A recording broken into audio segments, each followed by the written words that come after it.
이번에는 얼마 전에도 국내에도 비만 치료제 ETF들이 새로 상장했죠. 비만 치료제의 호실적에 일라이 릴리가 웃었습니다. 이제 증권과 관심은 일라이 릴리의 알츠하이머 치료제 승인 여부에 관심이 모아지고 있습니다. 미국에 본사를 둔 글로벌 제약기업 일라이 릴리가 올해 1분기 매출액이 전년 같은 기간보다 26% 늘어서 87억 7천만 달러 기록을 했다고 밝혔습니다. 영업이익은 전년 같은 기간보다 63% 늘어서 26억 달러를 기록했습니다. 비만 치료제의 호실적 영향입니다. 이외에 당뇨약, 마운자로, 유방암 항암제, 버제니오, 신부전 치료제, 자디앙 등도 호실적을 견인했습니다.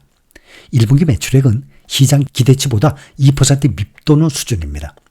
비만 치료제로 승인된 제파운드 매출은 시장 기대치를 웃돌았지만 회사의 주력 제품 당뇨병 치료제 마운자라가 급증하는 수요에 비해서 공급이 따라가지 못한 탓으로 풀이가 됩니다.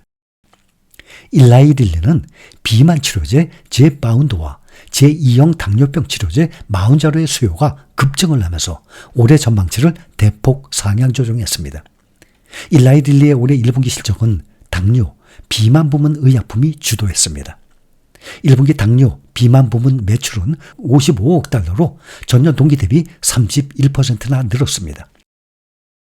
일라이 릴리는 이 두 약물에 대한 폭발적 수요로 올 들어 주가가 상승하면서 테슬라와 월마트, JP모건, 브로드컴을 능가하는 시가총액 7천억 달러 이상의 회사로 커졌어요.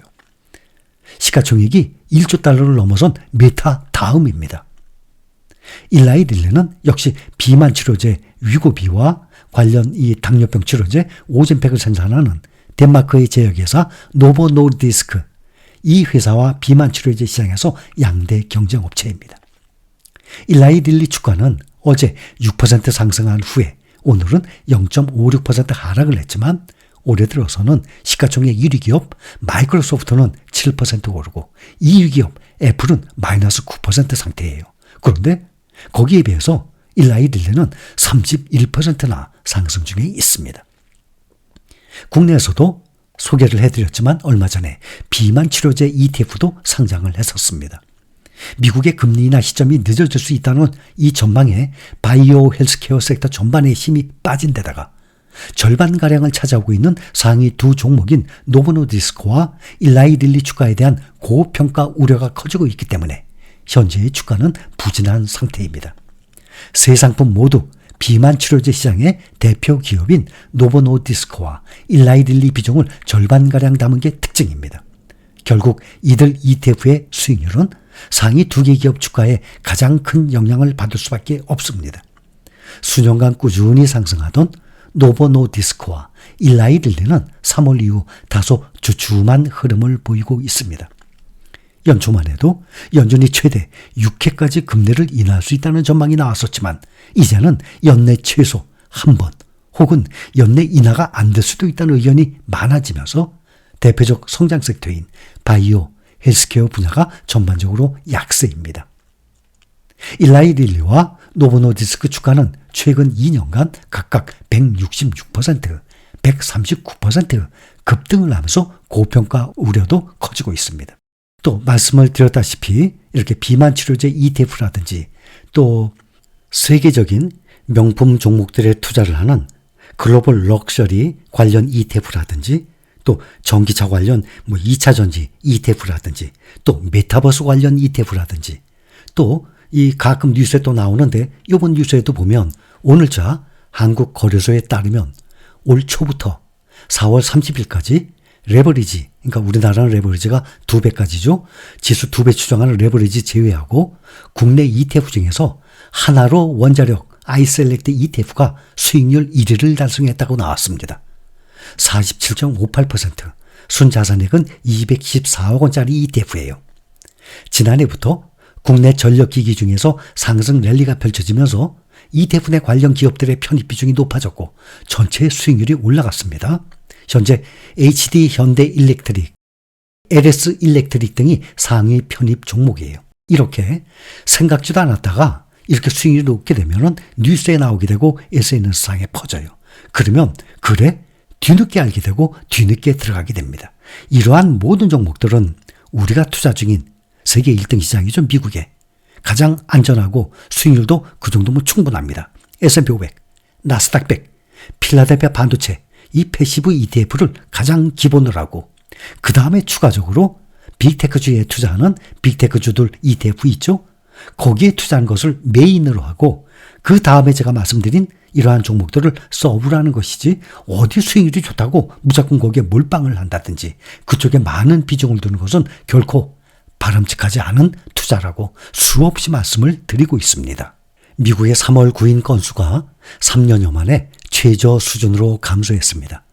이직 건수도 감소하면서 노동 수요가 점점 줄어들고 있음을 반영을 하고 있습니다. 미국 노동부가 발표한 구인 이직 보고서에 따르면 올해 3월 구인 건수는 848만 8천 건으로 직전 월에 881만 건보다 32만 5천 건 감소했습니다. 미국의 구인 건수는 작년 말부터 1천만 건을 밑돌고 있습니다. 3월 채용은 550만 건으로 직전 월 578만 명보다 28만 천 건이 감소했습니다. 미국의 4월 민간 고용 증가세가 월가의 예상치를 상회했습니다. ADP 전미 고용 보고서에 따르면 4월 민간 부문 고용은 전달보다 19만 2천 명 증가한 것으로 집계됐습니다. 이것은 월스트리트 저널이 집계한 시장 예상치 18만 3천 명을 9천 명 상회하는 수치입니다. 앞서서 3월의 민간 고용 증가치는 기존의 18만 4천 명에서 20만 8천 명으로 증가했습니다. 이미 기존 3월 고용 증가치도 작년 7월 이후 최대치였는데 여기에 2만 4천 명이나 더 증가했다는 것입니다. 4월 임금은 지난해 같은 기간보다 5% 올랐습니다. 임금 상승은 기업들이 제품 가격에 부담을 전가시킬 개연성이 있어서 물가를 올리는 요인이고 유가 상승은 비용 측면에서 포괄적으로 물가를 밀어 올릴 수 있는 요인이 됩니다. ADP 민간 고용 보고서는 노동부의 고용 보고서를 며칠 앞두고 나와서 고용시장의 건전성을 보여주는 지표 중의 하나입니다. 고용 상황을 보다 정확하게 보여주는 미국 노동부의 4월 고용 보고서를 기다려봐야 되겠습니다. 시장은 오는 2일 발표될 4월 비농업 부문 신규 고용과 실업률을 기다리고 있습니다. 지금 시장에서는 이번 6월에 앞으로 6월에 미 연준 금리 동결 확률을 91%로 보고 있습니다. 그리고 6월에 0.25% 금리 인하 확률은 9%로 반영합니다. 그러니 91%대 9%로 금리 동결 확률이 거의 사실화, 기정사실화되어 있는 것으로 예상을 하고 있습니다.